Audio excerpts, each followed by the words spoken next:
আল্লাহ বলতেছেন কুল্লাউ কানাল বাহর মিদাদাল লিকালিমাতি রাব্বি লানাফিদাল বাহরু ক্বাবলা আন তানফাদা কালিমাতু রাব্বি ওয়ালাউ জিইনা বিমিসলিহি মাদাদা। কোরআন তেলাওয়াত শুনে যারা আল্লাহু আকবার বলবে আল্লাহ তাদের জান্নাতে যাওয়ার পথ সহজ করে দিবেন। জোরে বলুন আল্লাহু আকবার, আরেকটু জোরে বলুন আল্লাহু আকবার। কুল্লাউ কানাল বাহর, নবী আপনি বলে দিন পৃথিবীতে যত সাগর আছে, সাগরে যত পানি আছে, যত নদ নদী খাল বিল আছে, পুকুর পুষ্করিণী আছে, তার ভিতরে যত পানি আছে, এই সব পানিগুলো যদি কালি হয়ে যায়, পৃথিবীতে যত গাছ আছে এই দাঁড়ানো গাছগুলো যদি কলম হয়ে যায়, পৃথিবীতে যত জমি আছে সব জমিগুলো যদি কাগজ হয়ে যায়, দাঁড়ানো গাছ নামক কলম দিয়ে, সাগরের পানি নামক কালি দিয়ে, গোটা পৃথিবী সমান্তরাল জমিন নামক কাগজের উপরে তোমার রবের কথা লিখতে যদি শুরু করো, লিখতে লিখতে কালি ফুরায় যাবে, কলম শেষ হয়ে যাবে, কাগজ ফুরায় যাবে, তবু তোমার রবের কথা লিখে শেষ করা যাবে না। তিনি আমার রব, তিনি আমার আল্লাহ। কথা বলেন ঠিক নেবে ঠিক? সেই আল্লাহর শুকরিয়া আদায় করছি, আবারও বলছি আলহামদুলিল্লাহ। কার শুকরিয়া আদায় করলাম? খুশি হলো কে? আর আলহামদুলিল্লাহ এই শব্দটা মেনে নিতে পারে না, গ্রহণ করতে পারে না, সহ্য করতে পারে না, তিনি কে? শয়তান। কে এই মজলিসে আছে? আছে? দেখাই দেন তো হুজুর, এই সেই শয়তান আছে? নেই, কিন্তু বোঝা যায় আছে। সেখানে শয়তান আছে বলে মনে হয়? মসজিদে কি শয়তান থাকে? থাকে? থাকে। তাহলে জুতো চুরি করে কারা? ভুলে চুরি করে না ভাই, আপনার ধারণাই ভুল। ভুলেই যদি নেবে তো ছেঁড়া দোকান নেবে, ভুলে দোকান নেবে তো খারাপ দোকান নেবে, নষ্ট দোকান নেবে, ভালো দোকান নিয়ে যায় কেন? পছন্দ হয়েছে তাই নিয়ে গেছে। তার মানে বোঝা গেল যে শয়তান সব জায়গায় কম বেশি। মসজিদে দেখবেন ইমাম সাহেব যখন কাতার সোজা করতে বলে তখন কি বলে? ভাই ফাঁক জায়গা পূরণ করুন, নতুবা শয়তান ঢুকবে। তাহলে ওখানেও শয়তান, মসজিদেও শয়তান, এখানেও। যদি বলেন হুজুর আসলাম আর শুনতে শয়তান বানাই দিলেন, না, শয়তান আপনার বানাইনি, কিন্তু আমলে শয়তান হয়ে যাচ্ছেন। আলহামদুলিল্লাহ বললে খুশি হয় কে? আর আলহামদুলিল্লাহ বলে না কে? এবার ডাইনে বামে সামনে তাকাবেন, যদি মুখ না খোলে তাহলে বুঝতে ওই জাতের জাতে কানেও। এবার জোরে সরে বলুন তো আলহামদুলিল্লাহ। আসলে আপনাদেরও কষ্ট হচ্ছে, এতক্ষণ ওয়াজ শুনলাম, টাকাও দিলাম, হুজুরা শুধু গায়ে আলহামদুলিল্লাহ বলেছেন একবার, এবার হুজুর বলে আরো জোরে বলেন, বলেছেন আবার বলে জোরে বলেন। এই এমন অবস্থা হয় যে জোরে বলতে বলতে এদিক তো কথা হয়, ওদিক তো কথা হয়। অনেক সময় জোরে বলতে গেলে ওদিক তো ফুসফাস করি বাইর হয়ে যায়। তারপরে হুজুররা কি বলে? জোরে বলেন। আসলে হুজুরের দ্বারা দোষ হয়ে গেছে নাকি? না, দোষ না। দেখবেন জোরে কথা বলে অনেক সময় মানুষের ঘুম ভেঙে যায়, মানুষের তন্দ্রা নষ্ট হয়ে যায়, তারপরে অনেক সময় মানুষের যে একটা আলসেমি আসে, আলসেমি ভাব দূর হয়ে যায়। এই জন্য হুজুররা জোরে বলতে বলে। আল্লাহ পাক আপনাকে আমাকে কবুল করুক, সকলে বলুন আমিন। বিশ্ব মানবতার শ্রেষ্ঠ বন্ধু, সমস্ত নবী রাসূলদের শ্রেষ্ঠ রাসূল, যার আদর্শে আদর্শিত হয়ে আমি নিজেকে উম্মত বলে দাবি করি, যার আদর্শ আমার মাথায়, যার আদর্শ আমার গায়ে, যার আদর্শ আমার মুখে, সেই আদর্শবান নেতা, আদর্শবান নবী, সাইয়্যিদুল মুরসালিন, খাতামুন নবিয়্যিন, নবী রাসূলদের সরদার, আমাদের দুজাহানের কান্ডারি জনাবে মুহাম্মদ রাসূলুল্লাহ সাল্লাল্লাহু আলাইহি সাল্লামের উপরে লক্ষ কোটি দুরূদ আর সালাম। সকলে মিলে বলছি সাল্লাল্লাহু আলাইহি ওয়াসাল্লাম। আল্লাহ বলতেছেন ফালা ওয়া রাব্বিকা লা ইউমিনুনা হাত্তা ইউহাক্কিমুকা ফীমা শাজারা বাইনাহুম সুম্মা লা ইয়াজিদু ফি আনফুসিহিম হারাজাম মিম্মা কাদাইতা ওয়া ইউসাল্লিমু তাসলিমা। আয়াতটা কি কোরআন শরীফে আছে? আল্লাহ রাব্বুল আলামিন বলে, বান্দা শোনো, ফালা ওয়া রাব্বিকা, তোমার রবের কসম, লা ইউমিনুনা, তারা মুমিন নয়, হাত্তা ইউহাক্কিমুকা ফীমা শাজারা বাইনাহুম, যতক্ষণ সংসার থেকে শুরু করে সংসদ পর্যন্ত, চকিদারের অফিস থেকে শুরু করে বঙ্গভবন পর্যন্ত, প্রাইমারি স্কুল থেকে শুরু করে সর্বোচ্চ ডিগ্রিধারী বিশ্ববিদ্যালয় পর্যন্ত, ফরকানিয়া মাদ্রাসা থেকে শুরু করে সর্বোচ্চ ডিগ্রিধারী আলিয়া মাদ্রাসা পর্যন্ত, ফরকানিয়া মাদ্রাসা থেকে শুরু করে সর্বোচ্চ ডিগ্রিধারী কওমি মাদ্রাসা পর্যন্ত, এক কথায় সংসার থেকে শুরু করে সংসদ পর্যন্ত সব জায়গায় নবীর বিধান, কোরআনের বিধান, ইসলামের আইন চালু না হবে ততক্ষণ পর্যন্ত মুমিন হওয়া যাবে না। আল্লাহ কি কথা মিথ্যা বলেন? তাহলে আল্লাহ বলেছেন সব জায়গায় কোরআনের বিধান চালু করো, নতুবা মুমিন হওয়া যাবে না। দ্বিতীয় বীরত্ব মুসলিম দেশের মুসলমানেরা, যেই দেশের মুসলমানেরা আজান শুনে ঘুম ভাঙে, যেই দেশের মুসলমানরা আজান শুনে নামাজ পড়তে ঘুমাতে যায়, যেই দেশে লক্ষ লক্ষ কোরআনের মাহফিল হয়, যেই দেশে লক্ষ লক্ষ মসজিদে আজান হয়, ওই দেশের মুসলমানেরা বুকে হাত দিয়ে বলুন তো, কোরআন দিয়ে আমাদের দেশ চলে? কোরআন দিয়ে কি সংসদ চলে? কোরআন দিয়ে কি আমাদের নেতারা চলে? কোরআনের কোন আইন কি আমার সমাজে চালু আছে? জোরে বলেন আছে? সব জায়গা থেকে কোরআনের আইনগুলো নির্বাসন দেওয়ার জন্য মানুষ উঠে পড়ে লেগেছে। কোরআন সহ্য করতে পারে না, আলেম ওলামা সহ্য করতে পারে না, মসজিদ মাদ্রাসা সহ্য করতে পারে না। কথা বলেন ঠিক না বে ঠিক? যারা অবৈধ মা হয় তারা জামিনে মুক্তি পায়, আর যারা আলেম ওলামা তারা জেল খেটে মারে। বিয়ের আগে মা হচ্ছে, তারা জামিনে মুক্তি পেয়ে যাচ্ছে, আর আল্লাহর কোরআনের সৈনিকেরা বছরের পর বছর জেলখানায় ধুকে ধুকে মরতেছে। একটিবারের জন্য তাদের পক্ষে কথা বলার মতো লোক বাংলাদেশে খুঁজে পাওয়া যায় না।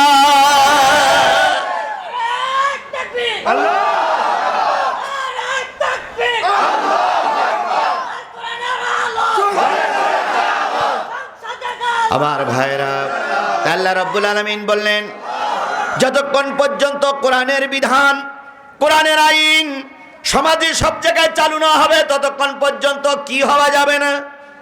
মুমিন হওয়া যাবে না। এবার বলুন তো, আমাদের দ্বিতীয় বৃহত্তম মুসলিম দেশে কোরআনের আইন মোটো চালু নাই? চালু নাই? নাই, কোনো জায়গায় নাই। মসজিদে কি নাই? মসজিদে কি নাই? মাদ্রাসায় কি নাই? আছে? আছে। মসজিদগুলো এখন সব দখল করে নিয়েছে। কথা বলেন ঠিক না বে ঠিক? ইমাম সাহেবকে এখন সঠিক কথা বলতে দেওয়া হয় না। ইমাম সাহেব যদি সুদীর বড় ওয়াজ করে, সামনের শুক্রবার আসার আগে ইমাম সাহেবের চাকরি নট হয়ে যায়। ইমাম সাহেব যদি চোর ডাকাতির বিরুদ্ধে ওয়াজ করে, যাবতীয় চোর ডাকাত সব এক হয়ে যায়, ইমাম সাহেবের চাকরি থাকে না। তাহলে মসজিদগুলোয় ইসলামের আইন নাই। এবার চলুন মাদ্রাসায় যাই। মাদ্রাসাগুলো ইসলামের আইন চালু হওয়ার কথা, কিন্তু ভাই মাদ্রাসাগুলো এখন বড় বড় মূর্তি ঢুকে বসে আছে। ইমাম সাহেবের মাথায়, মুহতামিম সাহেবের মাথার উপরে, প্রিন্সিপাল সাহেবের মাথার উপরে থাকবে আল্লাহর কোরআন, কিন্তু সেখানে কোরআন না থেকে বড় বড় নেতাদের ছবি টানানো হয়েছে। তাহলে বোঝা গেল ওখানেও কোরআন নাই। তাই বলে কি সব জায়গা থেকে কোরআন আউট হয়ে গেছে নাকি? দুই এক জায়গায় আছে, সেই জায়গার নাম বলেন। আপনারা বলবেন না আমি বলবো? আমি বলি, একটা জায়গায় কোরআন চালু আছে, সেটা হলে বিয়ের দেনমোহর। হ্যাঁ, বিয়ের দেহর। আচ্ছা, বিয়ে করতে গেলে দেনমোহর বাঁধতে আপনাদের দিক বাঁধে? বাঁধে? বাঁধে? দেনমোহর বোঝেন তো? বিয়ে করেন নি মাটায় নাকি? যদিও করেছে মনে নেই। আচ্ছা, বিয়ে করতে যে ওই যে ইমাম সাহেব দেনমোহর বাঁধে, যে 50,000 টাকা দেনমোহরে আছে, উমুকের ছেলের সঙ্গে উমুকের মেয়ের সঙ্গে কি করা হলো? বিবাহ বন্ধনে আবদ্ধ করে দেওয়া। বেটা তুমি কবুল? কবুল। ও বললে কবুল। এই যে দেনমোহর, এই দেনমোহরটা কোরআনে আছে। কিসে আছে? কোরআনে আছে। এবার আসুন, দেনমোহর বান্দাটা কোরআনের নিয়ম, কিন্তু এমন দেনমোহর বাদে কিয়ামতের আগে শোধ করা যায় না। ছেলে চালাই রিক্সা,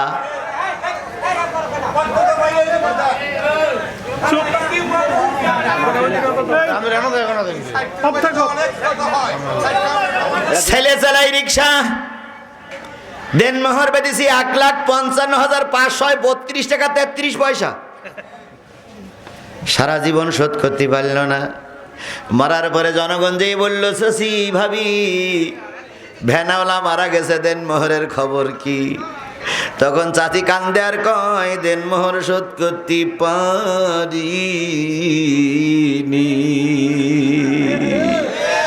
শোধ করবে কি করে? ভ্যান চালাই সংসার চলে না, 1 লাখ টাকা দেনমোহর। তাহলে দেনমোহরটা শরিয়াতের হুকুমত, এইটাও আমরা এখন সর্বনাশ করে ফেলেছি। কথা বলেন ঠিক না বে ঠিক? দেনমোহর পারকতার ভিতরে বাঁধেন, অতিরিক্ত বেঁধেন না। এই গেল একটা জিনিস। আরেকটা জিনিস হলো ফারাইজি সম্পত্তি। আপনাদের দিকে ফারাইজ হয়, বাপ মারা যাওয়ার পর বাপের যা সম্পদ থাকে, 1 ছেলে সমান কয় মেয়ে? কথাবার্তার হিসাব কিতাব করে বললেন। এখন কিন্তু প্রধানমন্ত্রী, দেশের প্রেসিডেন্ট মেয়ে লোক, আবার বিরোধী দলীয় নেত্রী মেয়ে লোক, আবার আপনাদের এখানে এমপি বলে। তাই সুতরাং কথাবার্তার হিসেব কিছু করে উল্টো পাল্টা বলি বলে আপনারা ধরা খাবেন। বলুন তো ভাই, এই যে ফারাইজ 1 ছেলে সমান কয় মেয়ে, এটা কি কোরআনের নির্দেশ? 1 ছেলে সমান 2 মেয়ে। 1 ছেলে যা পাবে 2 মেয়েতে তাই পাবে। এটা কি কোরআন শরীফে আছে? সূরা নিসা পড়লি পাওয়া যাবে। আল্লাহ রাব্বুল আলামিন বলেন 1 ছেলে সমান 2 মেয়ে। অথচ আমাদের দেশের কিছু মানুষ আছে, মরার আগে সব জমিগুলো ছেলেদের নামে লিখে দিয়ে যায়। এরকম হাইসেব এই মজলিসে 2-1 জন আছে। হয়তো ওনারা বলবে, এ হুজুর না আসাই ভালো ছিল, কারণ ওই হুজুর আমারই ওয়াজ করতেছে। এবার বলুন তো, ছেলে জন্ম দিলেন আপনি, মেয়ে জন্ম দিল কোন লোক? আপনি। তাহলে ছেলেদের নামে লিখে দিয়ে গেলেন কেন? আল্লাহর কসম, ছেলেদের নামে সব জমি লিখে দিয়ে মেয়েদের যদি বেঈমানি করে যান, আর এই মেয়েরা যদি আপনার মাপ না করে, আপনার হাজিগিরি দিয়ে, আপনার তাহাজ্জুদগিরি দিয়ে, আপনার মসজিদের ইমামতি করে, আপনার বক্তৃতা করে আল্লাহর দরবারে নাজাত পাওয়া যাবে না। অথচ আমাদের দেশে এটাই চলতেছে। কথা বলেন ঠিক না বে ঠিক? সারা জীবন শুনলাম, পরিবর্তন আমাদের কোনোটাই হয় না। এই জন্য কোরআনের নিয়ম 2-1টা যা চালু ছিল, সেগুলো আমরা নির্বাসন দেওয়ার জন্য উঠে পড়ে লেগেছি। কথা বলেন ঠিক না বে ঠিক? আবার আমাদের দেশের একদল নারীরা এখন রাস্তায় নেমেছে, আমরা আর ব্লাউজ পরবো না। তাহলে কি করবা? কয় ন্যাংটাই থাকবো। থাক, কুকুরের দিক তাকা, দেখ কিরম সুন্দর দেখা যায়। ওর সেইতে ভালো তোর দেখা যাবে না। কথা বলেন ঠিক না বে ঠিক? আর ওই ন্যাংটাদের পক্ষে সাপোর্ট আছে, যারা বিরোধিতা করছে তাদের পক্ষে সাপোর্ট নাই। পরিমণি মা হলো অবৈধ মা। পরিমণি ধরা পড়লো মদের বোতল নিয়ে, পরিমণি জামিনে মুক্তি পেল। আর কাজী মোহাম্মদ ইব্রাহিম ধর্মের কথা বললো, ইসলামের কথা বললো। কাজী মোহাম্মদ ইব্রাহিম গ্রেপ্তার হলো, এখনো জামিন পাই নাই। অথচ অবৈধ মায়েরা ঘুরে ঘুরে বেড়ায়। যার সন্তানে দেশ ভরে যাচ্ছে, একটিবারের জন্য নেতাদের টনক নড়ে না। আর ভালো সন্তানগুলো না খেয়ে অর্থহারে অনাহারে জেল খেটে মরতেছে। যত দোষ নন্দ ঘোষ, সত্যটা বললেই দোষ। যত দোষ নন্দ ঘোষ, সত্যটা বললেই দোষ। করলে অন্যায়ের প্রতিবাদ, নামটা হবে তোমার মৌলবাদ, নামটা হবে তোমার মৌলবাদ। পেন্টাগনে হামলা হলো, দোষী খুঁজে নাহি পেল। পেন্টাগনে হামলা হলো, দোষী খুঁজে নাহি পেল। ওসামাকে দিল দোষের অপবাদ, নামটা হবে তোমার মৌলবাদ, নামটা হবে তোমার মৌলবাদ। সত্য কথা বললেই দোষ। বাংলাদেশের বেশি দূরে যাওয়ার দরকার নাই। বাংলাদেশের যতগুলো আলেম, যতগুলো বক্তা বক্তৃতা মঞ্চে কথা বলে, যতগুলো মসজিদের ইমাম ইমামতি করে, এই সব লোকগুলো যদি কোরআনের হক কথা বলতো, আল্লাহর কসম এক সপ্তাহের ভিতরে জেলের ভিতরে যত আলেম আছে সব আলেম বেরিয়ে আসতো। কিন্তু আমরাই হক কথা বলি না। কথা বলেন ঠিক না বে ঠিক? একজন যদি হক কথা বলে 5 জন ঠ্যাং ধরে নামায়, হুজুর নামেন নামেন নামেন নামেন না। তাহলে কোরআনের বিধান সমাজে চালু না হলে কি হওয়া যাবে না? মুমিন হওয়া যাবে না। আমি যে আয়াতটা পড়লাম, এই আয়াতটা যখন নাজিল হলো, রসুল তখন মদিনার প্রেসিডেন্ট। কোন জায়গার প্রেসিডেন্ট? ভালো করে বলেন। আমি যে আয়াতটা নাজিল পড়লাম, ফালা ওয়া রাব্বিকা লা ইউমিনুনা, এই আয়াতটা যখন নাজিল হলো, রসুল তখন মদিনার প্রেসিডেন্ট। আচ্ছা বলুন তো, নবী প্রেসিডেন্ট, কাজটা ভালো না খারাপ? বুঝে শুনে বললেন। নবী প্রেসিডেন্ট, কাজটা কি ভালো না খারাপ? নবী মানুষ হওয়ার প্রেসিডেন্ট হবে কেন? মসজিদে পড়ি থাকবে, মুরগির রান আর মাছের মাথা খাবে, ভুড়ি লতাবে আর শুধু ফু দেবে, ফু ফু ফু। নবী আবার রাজনীতি করবে কেন? কি কথা বোঝেন নাই? নবী রাজনীতি করা কি ঠিক? কি লোকেরা, নবী রাজনীতি করা ঠিক? ঠিক ঠিক। তাহলে নবী রাজনীতি করা যদি ঠিক হয়, এখন আলেমরা রাজনীতি করে, ওটা ঠিক হয় না কেন? নবী রাজনীতি করেছে, দোষ নাই। আলেমরা রাজনীতি করলেই দোষের কুল নাই। কথা বলেন ঠিক না বে ঠিক? তাহলে যখন নাজিল হলো, নবী তখন কোথার প্রেসিডেন্ট? মদিনার প্রেসিডেন্ট। মক্কার থেকে হিজরত করে একদল মানুষ মদিনায় চলে গেছে। মদিনার একদল মানুষ রসুলের সহযোগীদেরকে সাহায্য করেছে। মক্কার থেকে যারা রসুলের সাথে গেছে তাদেরকে কি বলা হয়? মহাজির। মহাজির মহাজির। আর যারা সাহায্য করেছে তাদেরকে কি বলা হয়? আমি আসছি অনেক দূর থেকে, আমি মহাজির, আর আপনারা আমার পক্ষে সাহায্য করতেছেন, আপনারা কি? আনসার। তাহলে আনসারদের কাজ মহাজিরদের সাহায্য করা। আমি মহাজির, আপনারা আনসার, আপনাদের কাজ হলো আমার সাহায্য করা। এখন আমি বিপদে পড়লে আপনারা চলে যাবেন, কেটা কেটা হাত তোলেন।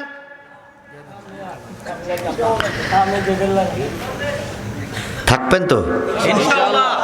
বুকে হাত দিয়ে দেখেন তো, বেশি আছেন না মারা গেছে? আছেন আছেন আছেন আছেন। তাহলে থাকবেন তো আপনারা? বুঝলেন? যদি চলে যান তো আগে ভাগে যান, আমিও চলে যাই।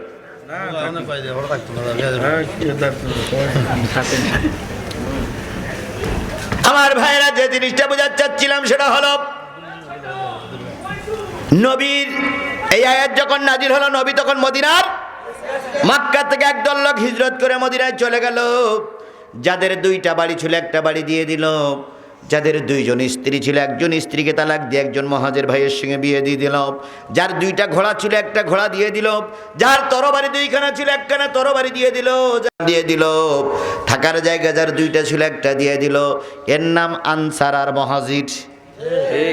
মক্কা থেকে একদল লোক রসুলের সঙ্গে হিজরত করে মদিনায় আসছে। তাদের টার্গেট হলো মদিনায় যে ইসলামী রাষ্ট্র হয়ে যাবে, আমি যদি রসুলের সঙ্গে যাই অনেক টাকার মালিক হতে পারবো, অনেক সম্পদের মালিক হতে পারবো।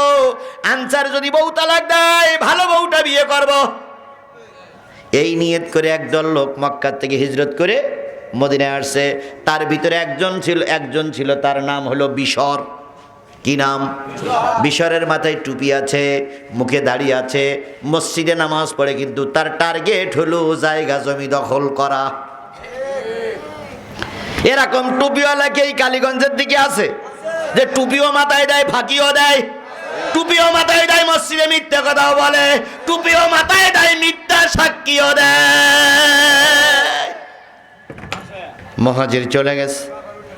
2 জন বাড়ির পাশে বাড়ি, আনসারের বাড়ির পাশে মহাজিরের বাড়ি। 2 জনের মাঝখান থেকে বাহির হওয়ার পথটা একটু ছোট।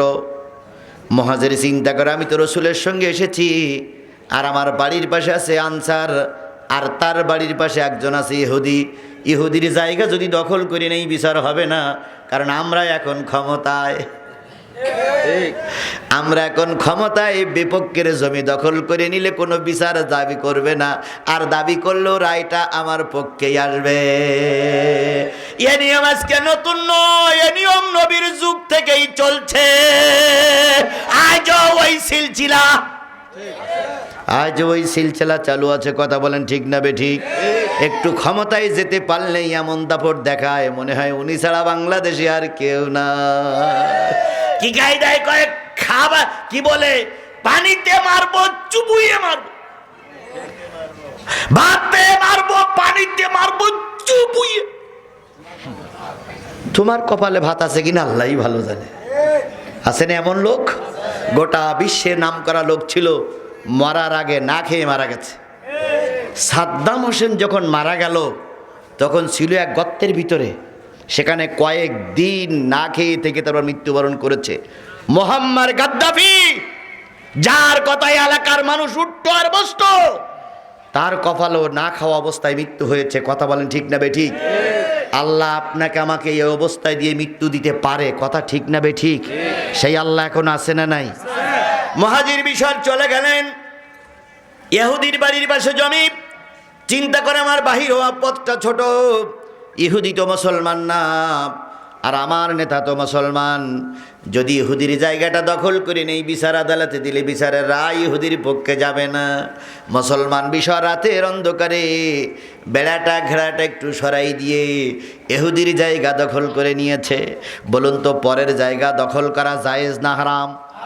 আরো জোরে বলেন, জায়েজ না হারাম? হারাম কাজ করেছে এক টুপিওয়ালা, দাড়িওয়ালা, পাগড়িওয়ালা। পরের দিন সকালবেলা ইহুদি ঘুম থেকে জেগে দেখে বেড়া ছিল, ঘেরা ছিল, এক জায়গায় সরিয়ে আসছে 3 হাত। যেই বলতে, ও ভাই তুমি না মুসলমান? তো কি হয়েছে? তো বেড়া তো ছিল 3 হাত দূরে, তুমি সরাই নিয়ে আসলে কেন?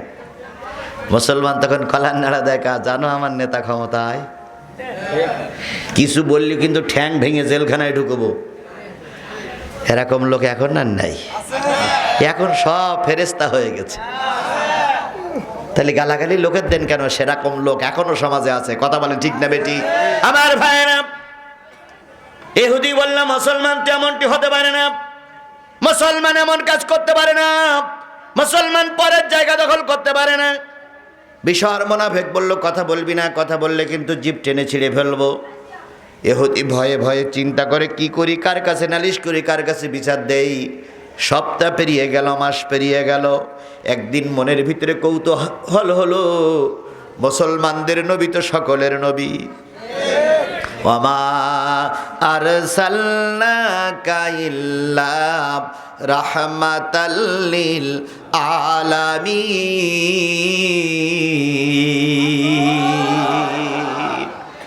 আমি আপনাকে কুল কায়নাতের জন্য রহমত করে প্রেরণ করেছি। যাই না মুসলমানদের নবীর কাছে। বিশারা যেই বলতেছে, ভাই চলো তো নবীর কাছে যাই। কয় কেন? কয় তুমি যে জমিটা দখল করে নিয়েছো এর বিচার দেব। কয় কোনো ফল হবে না, কারণ আমি মক্কা থেকে হিজরত করে নবীর সঙ্গে মদিনায় এসেছি। নবী তোর পক্ষে রায় দেবে বলে আমার বিশ্বাস হয় না। কয় তাও চলো যাই। 2 জন চলে গেল, বাদী আর বিবাদী। 2 জন চলে যাওয়ার পরে 2 জনের বক্তব্য শুনলেন। নবী মিসকে হাসি দিয়ে বললেন, বিশর রে, জমিটা ইহুদির ফিরিয়ে দেয়।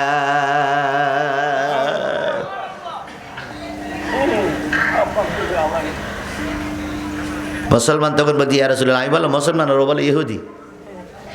নবী তখন বললেন, আমি ইহুদির নবী নই, খ্রিস্টানদের নবী নই, মুসলমানদের নবী নই, আমি কুল কায়নাত সকলের জন্য নবী।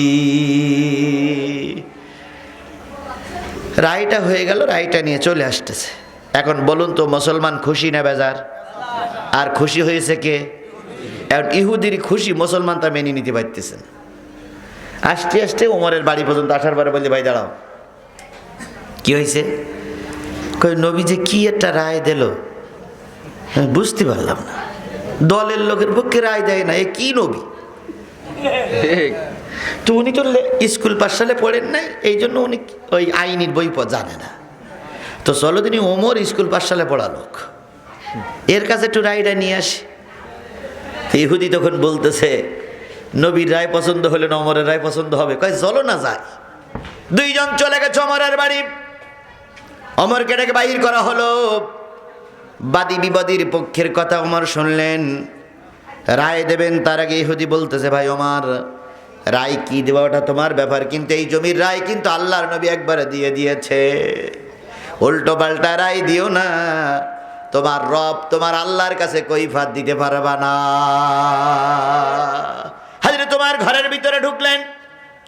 তরবারি বাহির করে নিয়ে আসলেন।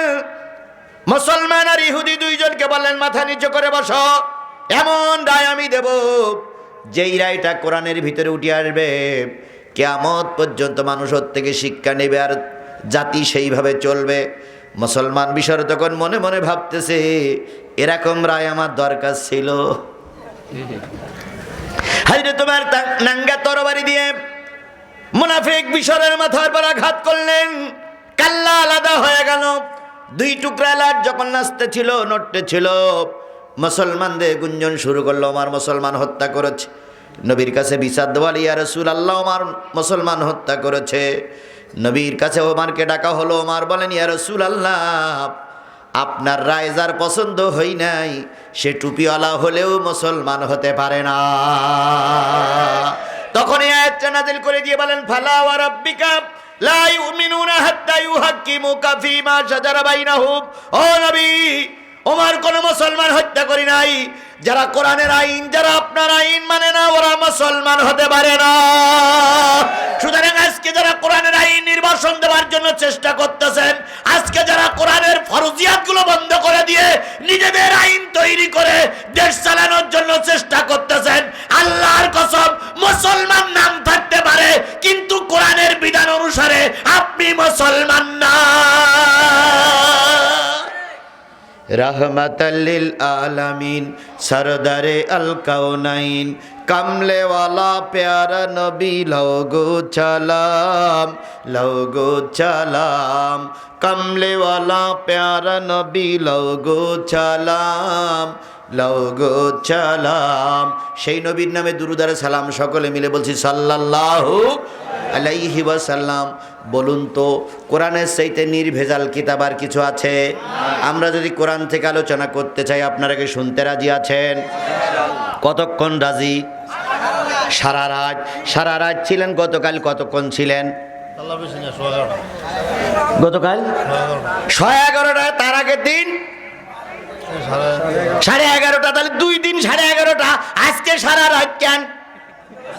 হবে না, হবে না। 2 দিন যে নিয়ম চলিছে, আজকেও সেই নিয়ম চলবে।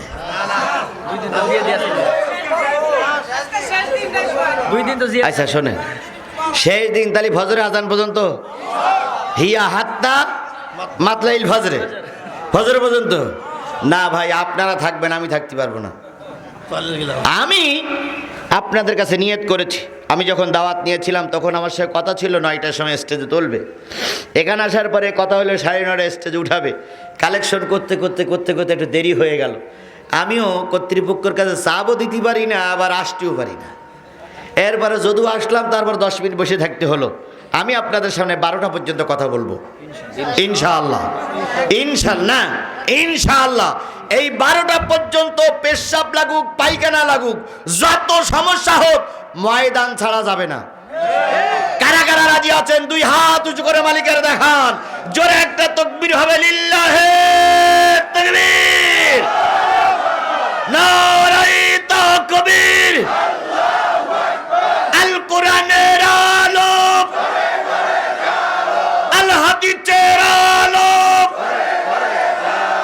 তোমার নেতা আমার নেতা।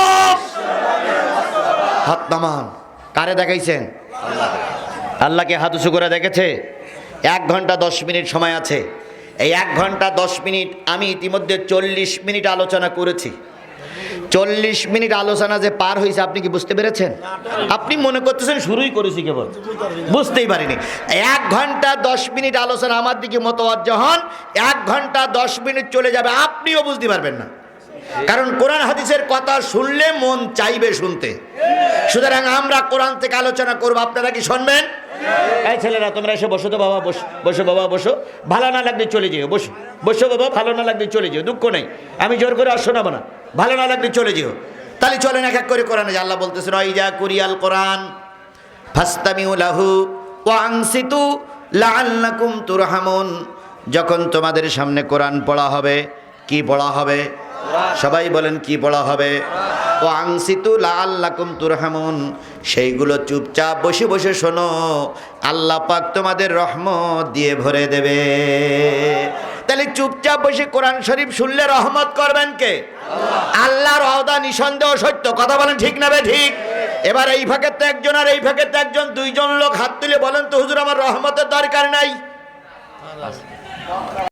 লা তাকনাতু মির রাহমাতিল্লাহ, আমার রহমত থেকে কেউ নিরাশ হয়েও না। তাহলে রহমতের দরকার আছে না নাই? তাহলে আমরা রহমত পাওয়ার আশায় শেষ মোনাজাত পর্যন্ত থাকবো ইনশাআল্লাহ। এবার চলুন হাদিসে যাই। নবীজি বলেন মাস্তামা কওমান ফি বাইতিন মিন বুয়ুতিল্লাহ ইয়াতুলুনা কিতাবাল্লাহ ওয়া ইয়াতাদারাসুনাহু ইল্লা নাযালাত আলাইহিমুস সাকিনাহ ওয়া গাশিয়াতুহুমুর রাহমা ওয়া হাফাতুহুমুল মালায়েকা ওয়া যাকারাল্লাহু ফি মান ইনদাহু আও কামা ক্বালা রাসূলুল্লাহ সাল্লাল্লাহু আলাইহি সাল্লাম। নবী বলেন মসজিদে অথবা মসজিদের বাইরে যখন কোরআন হাদিসের একটা মজমা তৈরি হয় আর আল্লাহর বান্দা নবীর উম্মত যখন কোরআন হাদিসের আলোচনা করে আর ওই আলোচনা নারী আর পুরুষগুলো যদি চুপচাপ বসে বসে শোনে, তাহলে তাদের মাথার উপর দিয়ে আল্লাহ পাক জান্নাতের বাতাস প্রবাহিত করে দেয়। তাহলে যতক্ষণ পর্যন্ত কোরআন হাদিস শুনবো ততক্ষণ মাথার উপর দিয়ে কিসের বাতাস? জান্নাতের বাতাস, রহমতের বাতাস, কিসের বাতাস? দুনিয়ার জান্নাত যাদের সহ্য হচ্ছে না, আল্লাহর কসম মরার পরে আল্লাহর জান্নাত পাবা না, কারণ এটা হলো জান্নাতের টুকরা। এটা হলো জান্নাতের টুকরা। আল্লাহ নবী বলেন যখন তোমরা জান্নাতের বাগিচায় অংশগ্রহণ করবে তখন সেখান থেকে কিছু ফলমূল কেড়ে নিও, ফলমূল কুড়াই নিও। সাহাবীরা বলেন ইয়া রাসূলুল্লাহ দুনিয়ার জান্নাত কোনটি? নবী বললেন যেখানে কোরআন হাদিসের আলোচনা হয় ওটাই হলো দুনিয়ার জান্নাত। একবারও কি আমার বাবার কথা আমি বলেছি? আমি কি একবার আমার বাবার কথা বলেছি? একবারও কি আমার ছেলে মেয়ের প্রশংসা করেছি? একবারও কোনো সরকার বাহাদুরকে ক্ষমতা আর কাউকে ক্ষমতার থেকে নামাইয়েছি? তাহলে আমি বলছি কিসের কথা? তাহলে আল্লাহ রাসূল বলেন এই কোরআন হাদিসের মাহফিলে যারা থাকবে তাদের উপর দিয়ে, মাথার উপর দিয়ে জান্নাতের বাতাস, দুনিয়ার জান্নাতের অংশটা। আসুন যারা বাইরে আছেন, যদি পরকালের জান্নাত পেতে চান, দুনিয়ার জান্নাতে অল্পক্ষণ বসি, আমি তো সময় বেঁধেই দিয়েছি।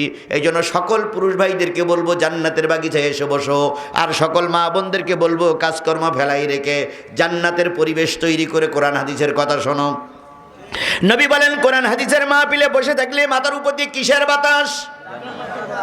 ইল্লা নাযালাত আলাইহিমুস সাকিনা, সাকিনা মানে শান্তির বাতাস।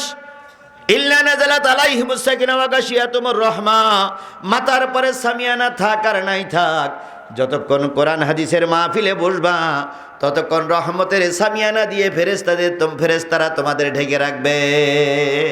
ওয়া হাফাতুহুমুল মালায়েকা, যতদূর পর্যন্ত আপনারা বসেছেন চারিপাশে ফেরেশতারা গোল হয়ে দাঁড়িয়ে আছে। আপনারা দেখতে পাচ্ছেন না, কিন্তু ফেরেশতা গোল হয়ে আসমান পর্যন্ত চলে গেছে।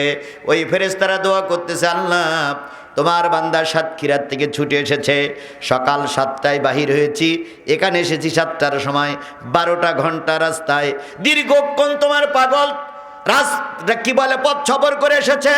সূরা সফের 3টা আয়াত তেলাওয়াত করেছি, বুখারীর একটা হাদিস পড়েছি, এরপরে ভিত্তি করে কথা হচ্ছে।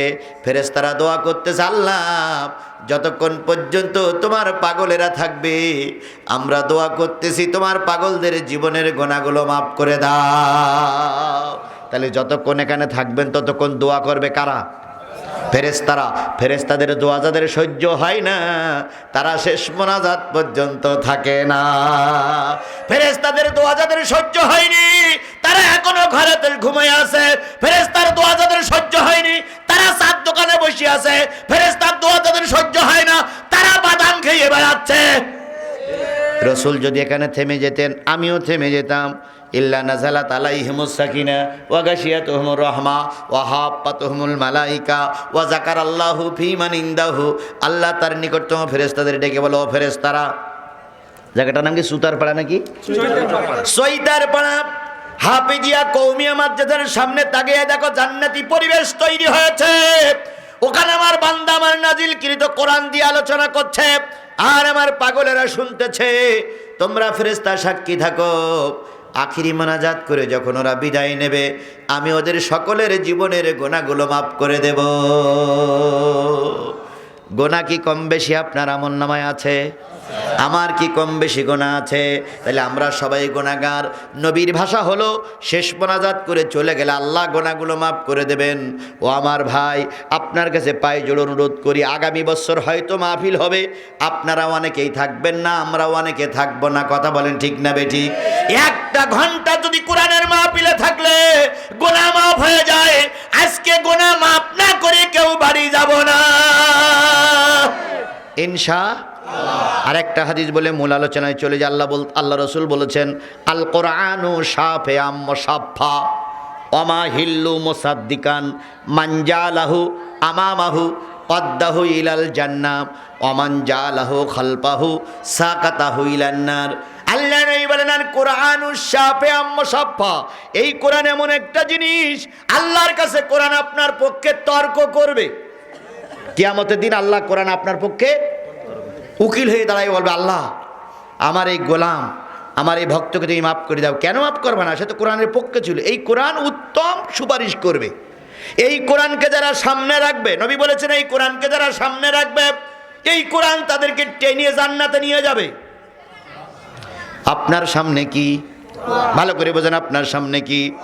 মঞ্চে যারা বসে আছে তাদের সামনেও কি? তাহলে আমাদের সামনে আছে কি? নবী বলেন, এই কোরআনকে যারা সামনে রাখবে, ইমাম বানাবে, এই কোরআন তাদেরকে টেনে জান্নাতে নিয়ে যাবে। ওয়ামান জালাহু খালফাহু, এই কোরআনকে যারা পিছনে ফেলে রাখবে, এই কোরআন তাদেরকে ধাক্কা মেরে জাহান্নামে নিক্ষেপ করবে। তাহলে আমাদের সামনে আছে কি? মাঝখান থেকে একটা লোক যদি উঠে চলে যায়, তাহলে ওনার পিছনে পড়বে কি? কথা বোঝেন নেই আমার? এখন আপনার আমার সামনে আছে কি? এখন এই মঞ্চের থেকে একটা লোক যদি উঠে যায়, তাহলে তার পিছনে পড়বে কি? এই মঞ্চের থেকে যারা সামনে আছেন, যদি ওই যে দুটো ছেলে চলে যাচ্ছে, ওদের পিছনে পড়লো কি? তাহলে আল্লাহ রসুল বলছেন, কোরআনকে যারা পিছনে রাখবে, এই কোরআন ধাক্কা মেরে তাদের কোথায় দেবে? তাহলে আপনারা কি কোরআনের ধাক্কা নিয়ে জাহান্নামে যেতে চান? তাহলে যতক্ষণ আছে আমরা কোরআনকে সামনে রাখবো। রাজি আছেন তো? আল্লাহ পাক আমাদের শেষ পর্যন্ত কবুল করুক। সকলে বলুন আমিন। সমাধান চাও যদি জীবনে মরণে, ফিরে চাও খুঁজে নাও চোখ রাখো কোরআনে। সমাধান চাও যদি জীবনে মরণে, ফিরে চাও খুঁজে নাও চোখ রাখো কোরআনে। এ বাণী সকলের নয়, শুধু মুমিনের। কোরআনকে শুধু মুমিনের জন্য? এ বাণী সকলের নয়, শুধু মুমিনের। যারাই চলবে মেনে ফল পাবে কোরআনের। ঘরে বলো কিংবা রাষ্ট্রে বলো, ঘরে বলো কিংবা রাষ্ট্রে বলো, অশান্তি দূর করে শান্তি আনে। সমাধান চাও যদি জীবনে মরণে, ফিরে চাও খুঁজে নাও চোখ রাখো কোরআনে। সমাধান চাও যদি জীবনে মরণে, ফিরে চাও খুঁজে নাও চোখ রাখো কোরআনে। সেই কোরআনের মাহফিল আল্লাহ পাক আমাদের কবুল করুক। সকলে বলুন আমিন। আর একটু সামনে যেন আল্লাহ বলতেছেন, অকাল আল্লাযীনা কাফারু লা তাসমাউ লিহাযাল কোরআন। কাফেরেরা বলে, এই কোরআন যেন তোমরা শোনো না। কারা বলে? এ জাতীয় কাফের পৃথিবীতে পৃথিবীতে পৃথিবীতে থাকলেও বাংলাদেশে নাই, বাংলাদেশে নাই, বাংলাদেশে নাই। বাংলাদেশে থাকলেও গাজীপুরি নাই, গাজীপুরি থাকলেও কালীগঞ্জে নাই। কালীগঞ্জও আছে। বুঝবেন কি করে? প্রমাণ দেই দেখেন। কোরআন শুনতে যারা নিষেধ করে, আল্লাহর ভাষায় তারা কাফের। বাংলাদেশে যাত্রা গানে নিষেধাজ্ঞা নাই, সিনেমায় নিষেধাজ্ঞা নাই, পুতুল নাচে নিষেধাজ্ঞা নাই। মমতাজের মতন নারী গান গাইতে গাইতে কাপড় খুলে ফেলতেছে। ওমরা করে সৌদি আরবে কনসার্ট করতেছে, এর নামে কোনো নিষেধাজ্ঞা নাই। জাতীয় সংসদে প্রশংসা করতে করতে গানে মাথায় তুলতেছে, এর নামে কোনো নিষেধাজ্ঞা নাই। নড়িয়ে সরিয়ে বড় বড় হুজুরদের মাহফিলে 144 ধারা। আমার দেশে হয় না, হয় না? জোরে বলেন হয় না, হয় না? তাহলে আল্লাহ বললেন, কাফেরেরা বলে এই কোরআন যেন তোমরা শুনো না। তাহলে আল্লাহর ভাষায় কোরআন শুনতে যারা নিষেধ করে, ওরাই আল্লাহর ভাষায় কাফের। আল্লাহর নবীর চাইতে ভালো বক্তা পৃথিবীতে কেউ ছিল? ভালো মানুষ পৃথিবীতে কেউ ছিল? এই নবী যখন কোরআনের দাওয়াত দিতেন, আবু জেহেল বলতো এই কোরআন কেউ শুনো না। কিন্তু আজকে আমরা দুঃখের সঙ্গে খেয়াল করি, আলেমেরা যখন কোরআনের দাওয়াত দেয়, আমার দেশের কিছু লোক বলে এই কোরআন তোমরা শুনো না। তাহলে আবু জেহেলের গালাগালি দিয়ে লাভ কি? আবু জেহেল প্রতিটা জেলায় জেলায় আছে, আবু জেহেল প্রতিটা উপজেলায় উপজেলায় আছে, আবু জেহেল প্রতিটা ইউনিয়নে ইউনিয়নে আছে। এদের কাছে কোরআন ভালো। তোমাদের হাতে ইট আছে তো, ইট নিয়ে দাঁড়াও। উল্টো পাল্টা করলে হুজুরি নাক বেটে ইট ফেলে মারবে, আর নাই তো মাহফিলে এসে বসে।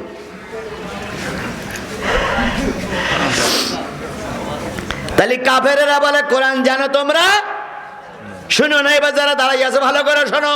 ওয়াল গাউফিহি, কোরআন চলতেছে, কোরআনের আলোচনা চলছে, হট্টগোল বাধাই দাও যাতে করে কোরআন মানুষ শুনতে না পারে। এগুলোও কাফেরদের কাজ। তোমরা যারা রাস্তায় কথা বলতেছো, যারা চারিদিকে হট্টগোল করার জন্য চেষ্টা করছে, আল্লাহর কসম এটা কাফেরের কাজ হচ্ছে, এটা মুসলমানের কাজ হচ্ছে না। কোন মুসলমানের বাচ্চা কোরআন দিকে বাড়ি থাকতে পারে না, কোন মুসলমানের বাচ্চা কোরআনের মাহফিলে হট্টগোল করতে পারে না। যদি করে বুঝতে হবে ওর জন্মের সমস্যা, নাই রক্তের সমস্যা। এরপর কথা বলি দেখুক, আল্লাহ হেদায়েত দিক। তাহলে কাফেরেরা বলে কোরআন জানো তোমরা শুনো না। এই জাতীয় কাফের এই এলাকায় একটাও নেই, যার কারণে আমরা কোরআন নির্ভয়ে বলতে পারবো ইনশাআল্লাহ। দিকে দিকে আজ শুধু হয় না রাজপথে রক্তের বন্যা, দিকে দিকে আজ শুধু হয় না রাজপথে রক্তের বন্যা। তবুও সত্যের কথা মোরা বলবই, জিহাদের ধ্বনি মোরা তুলবই। মমিন তো কোনো ভয় পায় না, মমিন তো ঘরে বসে রয় না। দিকে দিকে আজ শুধু হয় না রাজপথে রক্তের বন্যা, তবুও সত্যের কথা মোরা বলবই, জিহাদের ধ্বনি মোরা তুলবই। মমিন তো কোনো ভয় পায় না, মমিন তো ঘরে বসে রয় না। তো গোল দিয়ে বাড়ি আসছে, আসার পরে স্ত্রী দেখতেছে স্বামী খুব খুশি, তো ডিম পুশ করে খেতে দিতে স্যার বলতে আজকে খুশি খুশি ভাব।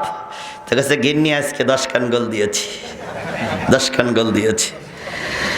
তো স্ত্রী বলছে যে তুমি তো সারা জীবন গোল খেয়েই আসো, কোনোদিন তো গোল দেও না, আজকে হঠাৎ করে গোল দিলে কেন? তোমার সঙ্গে যারা খেলতে এসেছিল এরা কি নর্মাল পার্টি? উনি মাথা নিচে করে বলতেছে না রে গিন্নি, যাদের সঙ্গে খেলা করার কথা ছিল ওনারা আসেনি,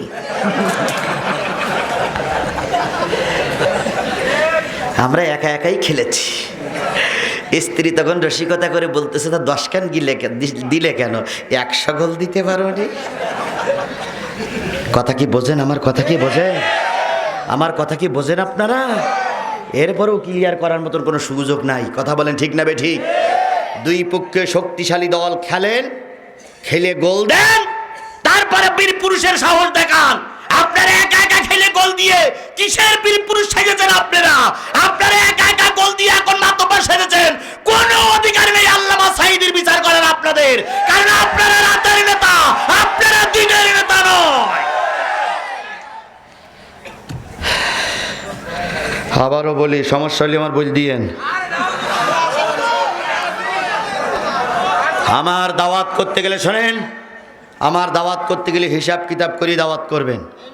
ট্যাকেল দিতে পারলে নিয়ে আসবেন, নতুবা কাপড় নষ্ট হবে আপনার, আর শুধু কুসকুস করবেন আমাশা রুগীর মতন। ওরকম মাহফিলে আমি যাই না। বুকে সাহস থাকা লাগবে। কথা বলেন ঠিক না বে ঠিক? আমি 400-500 কিলোমিটার দূরত্বে এসে বুকে সাহস করে কথা বলি, আর আপনার কাপড় নষ্ট হচ্ছে কে?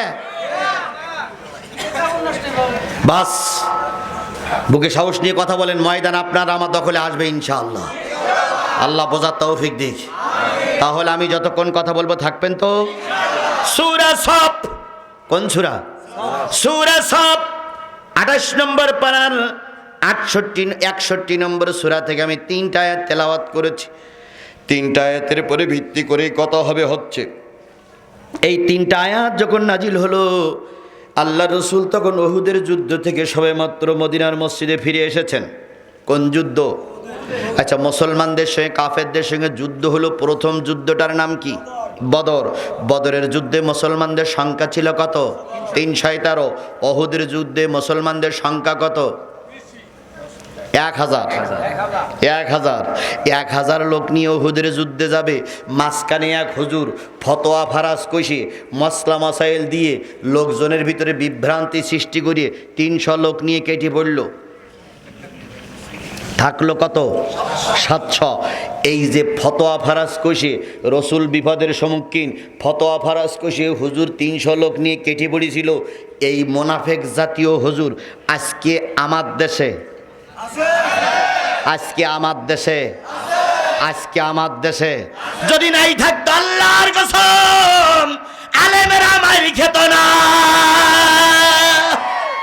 বড় বড় হুজুরগুলো যখন জেলখানায় ঢুকলো, বড় বড় হুজুরগুলো যখন ফাঁসির কাস্টে ঝুললো, আমাদের দেশের কিছু মৌলবীরা ফতোয়া দিল, যার ঠেলা সে ঠামলাক, আমি কোন তালে তন্ত্রে নাই নাই নাই নাই। এ হুজুর আমার দেশে আছে? জোরে বলেন আছে। ওনারা খায় আর ভুড়ি লতায়। আগে ছিল 110 কেজি, এখন হয়েছে 140 কেজি। সভাপতিকার হুজুর দিন দিন শুধু ভাবতেছেন মামলা টামলা তো কিছুই হয় না। তখন হুজুর দাঁত মিসকায়ের কামে একটু বুদ্ধি শুদ্ধি করে চলি, এই জন্য আমার কিচ্ছু হয় না।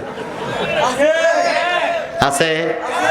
এবার আল্লাহর ভাষায় চলে যান। যেহেতু সব ভাষা যদি আমি বলি আপনারা রাগ করবেন। আল্লাহ বলতেছেন, ইয়া আইয়ুহাল্লাযীনা আমানু ইন্না কাসীরাম মিনাল আহবারি ওয়ার রুহবান লা ইয়াকুলুনা আমওয়ালান নাসি বিল বাতিল ওয়া ইয়াসুদ্দুনা আন সাবিলিল্লাহ ওয়াল্লাযীনা ইয়াকনিজুনা আয-যাহাবা ওয়াল ফিদ্দাতা ওয়া লা ইয়ানফিকুনাহা ফি সাবিলিল্লাহ ফাবাশশিরহুম বিআযাবিন আলীম। ও আমার ইয়া আইয়ুহাল্লাযীনা আমানু, ও ঈমানদারেরা শোনো, তোমাদের ভিতর থেকে একদল আলেম আছে আর একদল পীর বুজুর্গ আছে, এরা মানুষের মালগুলো অন্যায়ভাবে খায়। একদল আলেম আর একদল পীর মানুষের মালগুলো কিভাবে খায়? এইভাবে খাওয়া লোক, এইভাবে খাওয়া হুজুর আমার সমাজে আছে না নাই? আমওয়ালান নাসি বিল বাতিল ওয়া ইয়াসুদ্দুনা আন সাবিলিল্লাহ, এরা দিন কায়েমের বিরুদ্ধে ফতোয়া দেয়। তাহলে এই জাতীয় হুজুর আমার দেশে, আবার এই জাতীয় পীর মাশায়েখ আমার দেশে। পীরির তো অভাব নাই। আগে পীরির দরবারে গেলে বেনামাজি নামাজি হতো, আর এখন পীরির দরবারে নামাজে গেলি বেনামাজি হয়ে ফিরে আসে। আবার কি কায়দায় গান তুলেছে, পানির ভিতর আগুন জ্বলে, পানির ভিতর আগুন জ্বলে, ঝড় বাতাসে নেবে না। খাজা বাবার মুরিদ হইলে নামাজ রোজা লাগে না, খাজা বাবার মুরিদ হইলে নামাজ রোজা লাগে না। কেরামান কাতিবিন রোজ মাহশরের দিন, কেরামান কাতিবিন রোজ মাহশরের দিন, আল্লাহর দরবারে যদি করে অভিযোগ, আল্লাহর দরবারে যদি করে অভিযোগ, বলবো ডেকে আমরা ছিলাম কুতুব বাগের লোক। আছে? আছে। তাহলে সব জাতীয় লোক আমার সমাজে আছে। কথা বলেন ঠিক না বে ঠিক? হারাইলাম ধন মানিক রতন, হারাইলাম ধন মানিক রতন, আর কি ফিরে পাবো তোমার, তোমার জন্যে কান্দে ভুবন, তোমার তুলনা নাই রে।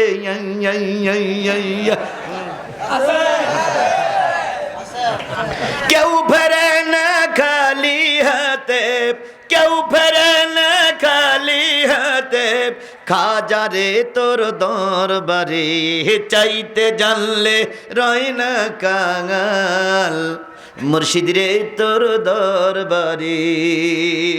আল্লাহ রে ধন খাজাই দিয়া, আল্লাহ গেছে খালি হইয়া। আল্লাহর ধন কারে দেছে? আর আল্লাহ কি হয়ে গেছে? তাহলে এখন সবাই আমার কাছে বললো হুজুর মোনাজাত করেন উমুকের জন্য, তুমুকের জন্য, এর জন্য, তার জন্য। কেউ বিদেশে আছে মোনাজাত করতে, আমি মোনাজাত করব। এখন আল্লাহ যা দেওয়ার তা কার দেছে?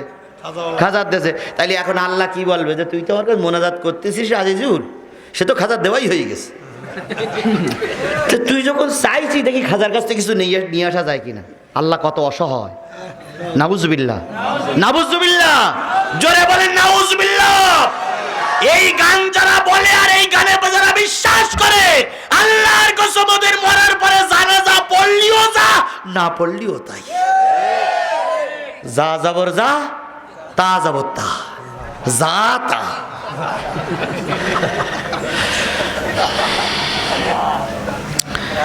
ঘুমোচ্ছে নাই কেউ?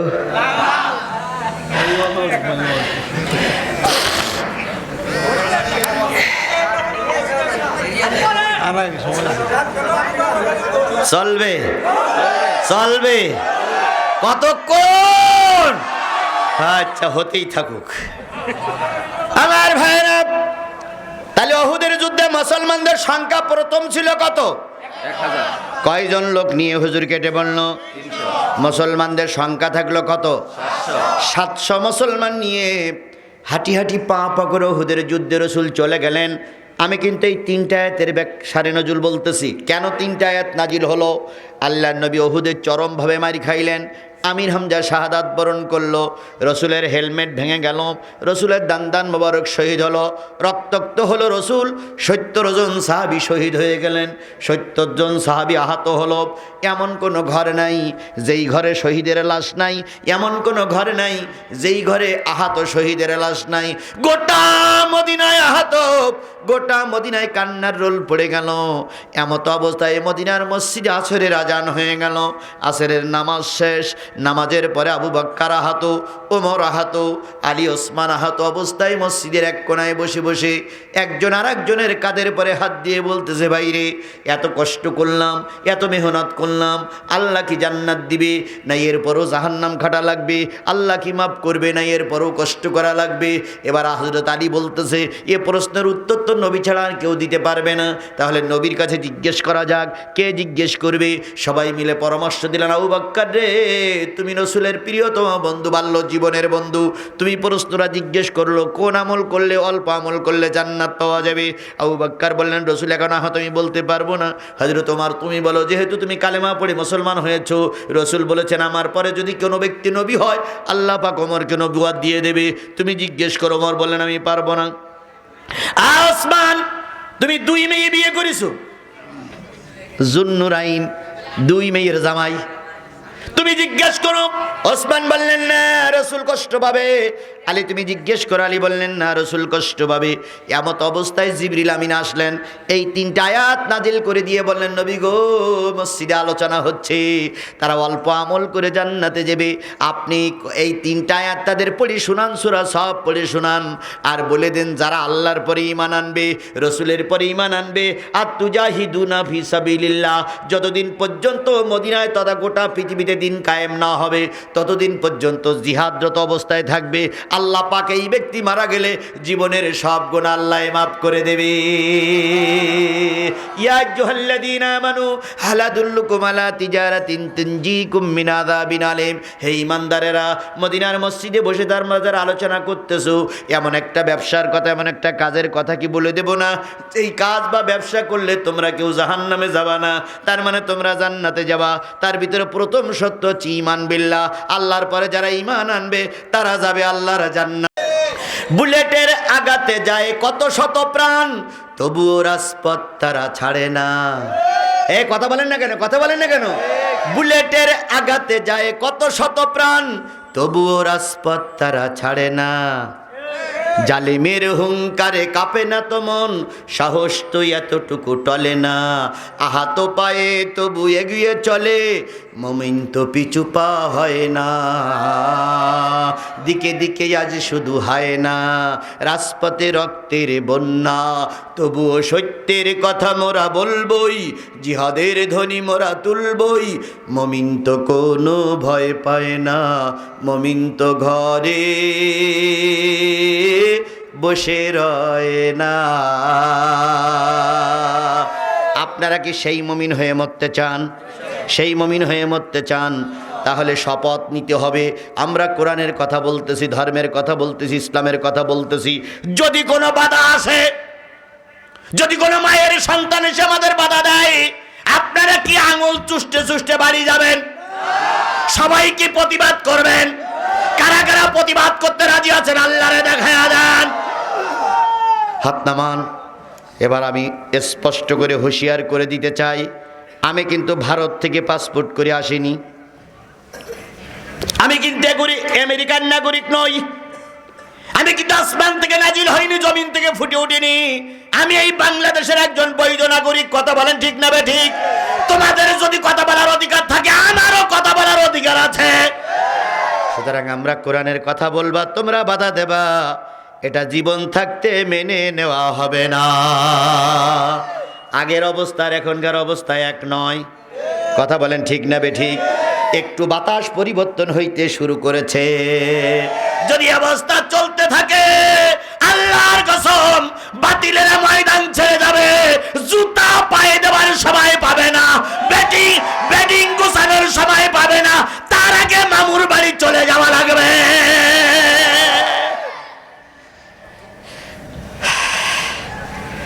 কর্তৃপক্ষের বলি, যদি মনে করেন বিপদ, ছোট্ট একটা চিঠি লিখে দেবেন, যে লাইন খারাপ, আমিও চলে যাব, আপনারাও বেশি যাবেন। কিন্তু আমি যতক্ষণ আছি আমার গতিতেই চলবে, আমার গতিতে আমি চলবো। কারোর চোখ রাঙানোর ভয়ে, কারোর গুলির ভয়ে, জেল জুলুম জরিমানার ভয়ে আমি আমার রাস্তা থেকে এক বিঘা নিচে যেতে রাজি নই। আল্লাহ পাক কবুল করুক। আপনারা কি আমার সঙ্গে থাকবেন তো?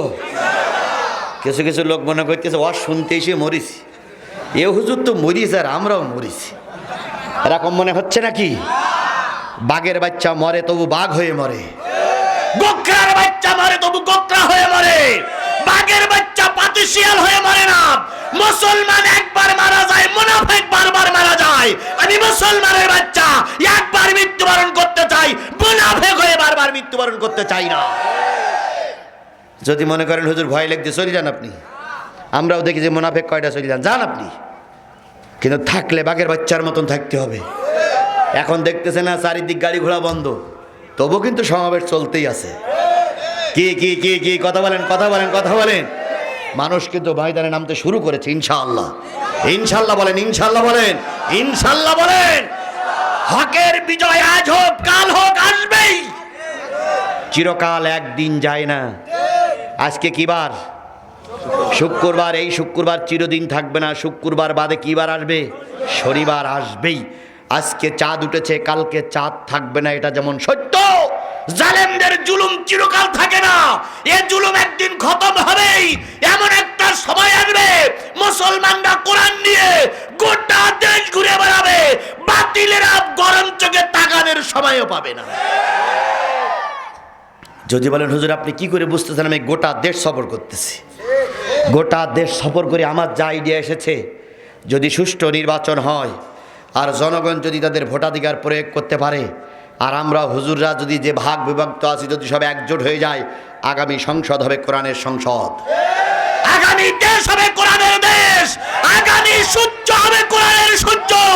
কোন বাতিলের আমাদের দাবাই রাখতে পারবে না, পারবে না, পারবে না। খেলা তো শুরু হয়েই গেছে, আবার খেলা হবে কি? আবার নতুন করে কি খেলা হবে? খেলা তো শুরু হয়েই গেছে। কথা বলেন ঠিক না ঠিক? ময়দানে এক পার্টি হলে খেলা জমে না।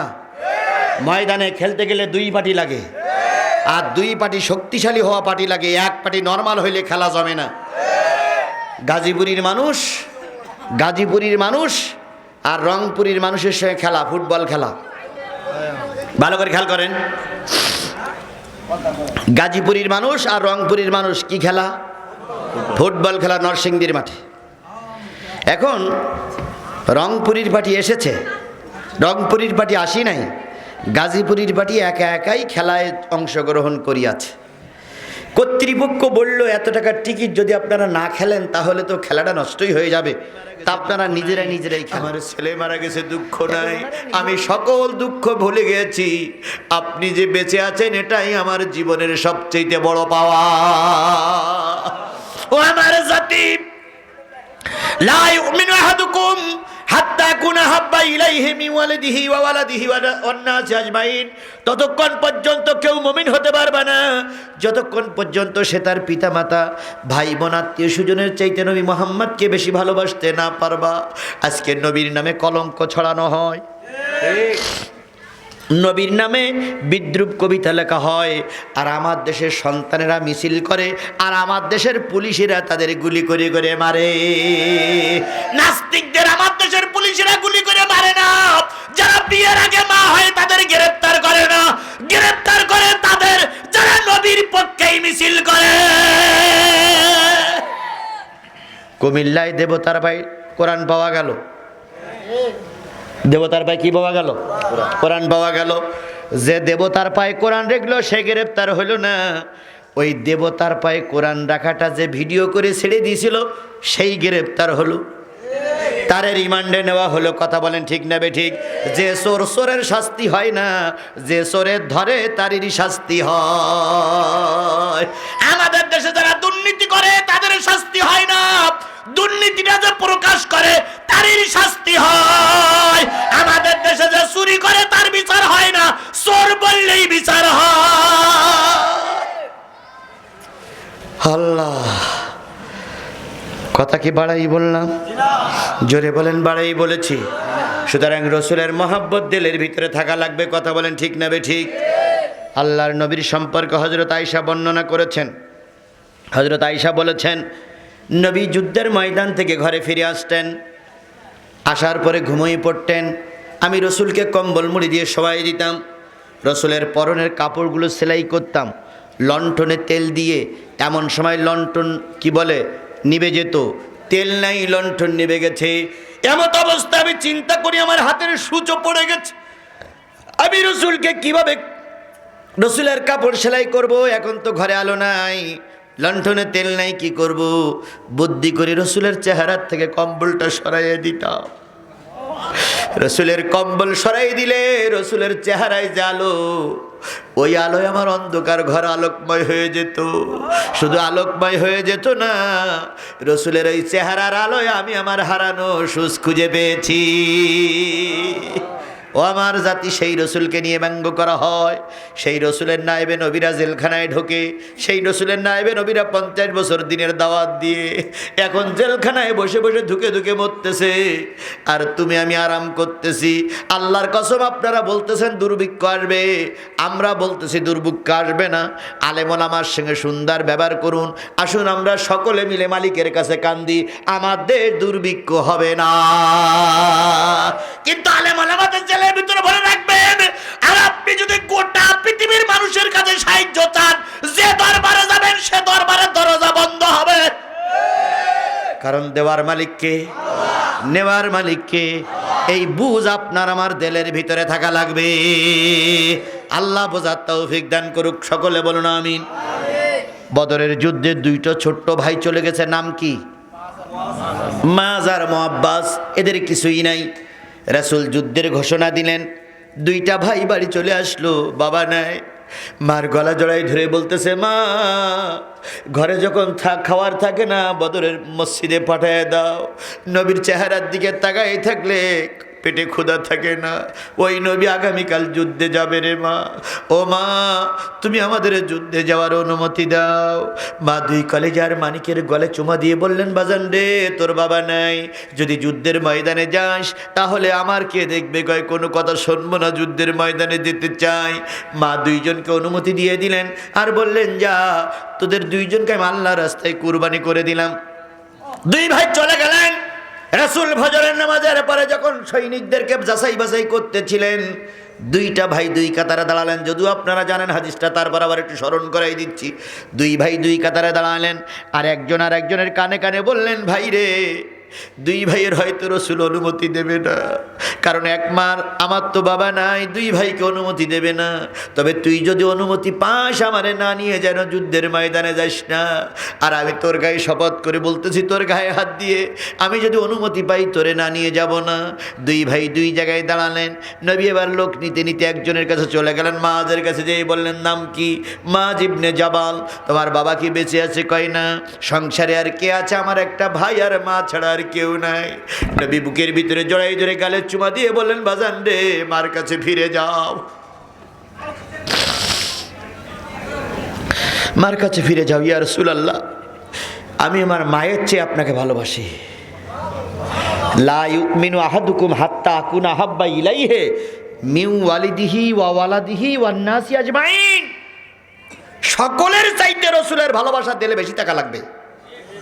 আছে আপনার ভালোবাসা? আছে? আছে? নেতা মরে গেলি 27টা গরু জবাই হয়,